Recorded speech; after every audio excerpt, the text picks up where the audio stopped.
seeing both your ABS light and VSA light on. Don't panic. In this video, I'll show you exactly how to test, fix, and reset both lights, in just a few minutes.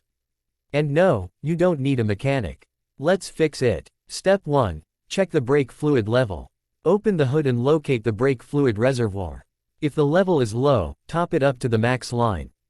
Use the correct brake fluid, usually .3 or .4.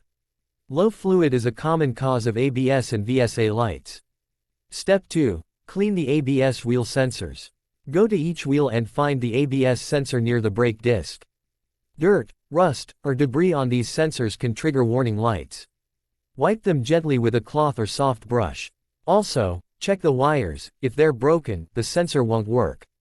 Step 3. Check ABS and VSA fuses. Open your fuse box, it's usually under the hood or dashboard. Look for fuses labeled ABS, VSA, or brake. Pull them out and inspect for damage. Replace any blown fuse with the same amperage. Step 4. Reset the system without a scanner. Option 1. Battery reset. Disconnect the negative battery cable for 10 to 15 minutes.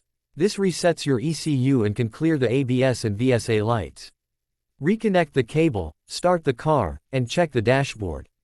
Option 2. Key cycle method. Turn your key to the on position, don't start the engine. Wait for the dashboard lights to go out, then turn it off. Repeat this 3 to 5 times. This works on some cars to reset warning lights. Step 5. Test drive your car. Take a short drive. Press the brakes at low speed to see if the ABS or VSA light returns. If it stays off, you've fixed the issue. Still seeing the lights. If the warning lights return after reset, the problem may be in the ABS module or hydraulic control unit. In that case, it's best to consult a certified mechanic.